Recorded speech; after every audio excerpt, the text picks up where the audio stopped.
ఈరోజు 2 బస్సుల్ని, ఒకటి ఇందిరా బస్సు గుంటూరు నుంచి హైదరాబాద్ ఎవ్రీడే నైట్లో ప్రయాణం చేసేటువంటి బస్సు, ఆల్మోస్ట్ ఏసీ అన్ని ఎమ్యూనిటీస్తో, వైఫై, అలాగే వాటర్ బాటిల్, బెడ్షీటు, ఇక టెలివిజన్ అన్నీ ఉన్నటువంటి బస్సు ఇందిరా బస్ని లొకేట్ చేయడం. ఎందుకంటే ప్రైవేట్ ట్రావెల్స్ మేమందరం కూడా చూస్తూ ఉన్నాం.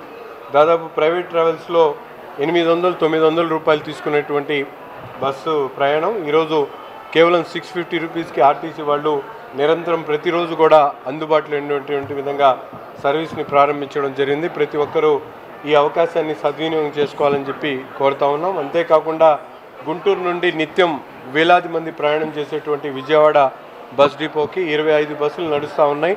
బయట సర్వీసెస్ కాకుండా గుంటూరు డిపోకి సంబంధించినటువంటి 25 బస్సులు, నాన్ స్టాప్ బస్సులతో పాటు ఈరోజు కొత్తగా లగ్జరీ బస్సును కూడా ఈరోజు ప్రారంభించుకోవడం జరిగింది.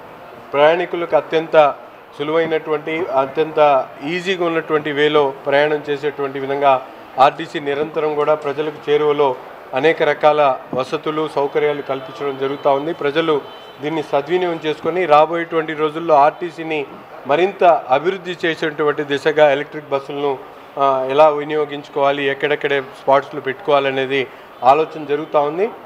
ఆర్టీసీ డిపోని మరింత అభివృద్ధి చేస్తూ రాబోయేటువంటి రోజుల్లో దీనికి కావాల్సినటువంటి ఎమ్యూనిటీస్ ప్రభుత్వం నుంచి తెచ్చుకునేటువంటి విధంగా కార్యాచరణ సిద్ధం తీసుకొని డిపో సిబ్బంది యావత్తు కూడా ఆర్టీసీ సిబ్బంది పూర్తిగా ఆర్టీసీ సంస్థని అభివృద్ధి చేసేటువంటి దాంట్లో ముందుకు సాగుతున్నారని చెప్పి వాళ్ళకి హృదయపూర్వకమైనటువంటి ధన్యవాదాలు తెలుపుతాం. 27 డిపోలు ఇప్పటికీ 100 బస్సులు దాకా వచ్చున్నాయి.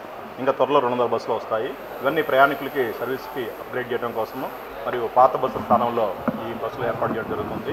ఈ విధంగా ప్రయాణికులకి మంచి సర్వీస్ అందించాలని ధ్యేయంతో ఉన్నాము. అట్లనే బస్ స్టేషన్ల మెరుగుదల కోసం కూడా ప్రపోజల్స్ పంపించున్నాము. బస్ స్టేషన్లో మినిమం వసతులు, టాయిలెట్స్ కానీ, డ్రింకింగ్ వాటర్ కానీ, బెంచెస్ కానీ ఇవన్నీ కూడా ఎప్పటికప్పుడు అప్డేట్ చేస్తూ మంచి సదుపాయాలు ప్రయత్నం చేస్తాం. గుంటూరు 1 and 2 డిపో పరిధిలో ఈరోజు 2 కొత్త బస్సుల్ని మన గౌరవనీయులు తూర్పు ఎమ్మెల్యే గారి చేతుల మీదుగా ఇనాగరేషన్ చేయడం జరిగింది. మరి ఆర్టీసీలో ఇప్పుడు గుంటూరు జిల్లాలో బైఫర్కేట్ అయిన తర్వాత గుంటూరు జిల్లాలో ఉన్న 5 డిపోలు అంటే మన గుంటూరు 1 and 2, మంగళగిరి, పొన్నూరు, తెనాలి ఈ 5 డిపోల పరిధిలో 375 సర్వీసులు ప్రతిరోజు కూడా మనం తిప్పుతూ ఉన్నాము. ప్రతిరోజు కూడా 1,40,000 కిలోమీటర్లు తిరుగుతూ అంటే 111 రూట్ల ప్రతిరోజు కూడా 70 లక్షల ఆదాయం సంపాదిస్తూ ఉంది ఆర్టీసీ. ప్రతిరోజు మన ఆర్టీసీ సర్వీసుల్ని 1,20,000 మంది ప్రజలు ఉపయోగించుకుంటూ ఉన్నారు. దానికి అదనంగా మనకి కొత్త బస్సులు ఈ జిల్లాకి ఈ సంవత్సరం 24-25 సంవత్సరానికి 84 కొత్త బస్సులు వస్తూ ఉన్నాయి. 84లో 47 ఆర్టీసీ, 47 హైర్ బస్సులు, 37 ఆర్టీసీ, మొత్తం 84 కొత్త సర్వీసులని మనం ఈ సంవత్సరం అంటే మార్చి 25 వరకు కూడా ఈ కొత్త బస్సులు వస్తూ ఉంటాయి.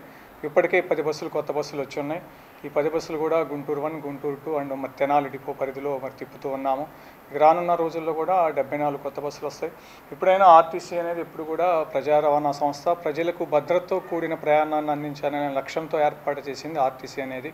మరి అలాంటి ఆర్టీసీని ప్రజలందరూ కూడా మరి వినియోగించుకుంటూ వెళ్ళాలని చెప్పేసి ఇటువంటి ప్రైవేటు వాహనాల్లో ప్రయాణించి వాళ్ళ యొక్క ప్రాణాలు కోల్పోకుండా చక్కగా మరి ఆర్టీసీ అందించే సర్వీసులలో ప్రయాణించి వాళ్ళందరూ కూడా మరి సురక్షితంగా గమ్యస్థానానికి చేరాలని చెప్పేసి మరొకసారి విజ్ఞప్తి చేసుకుంటున్నాను.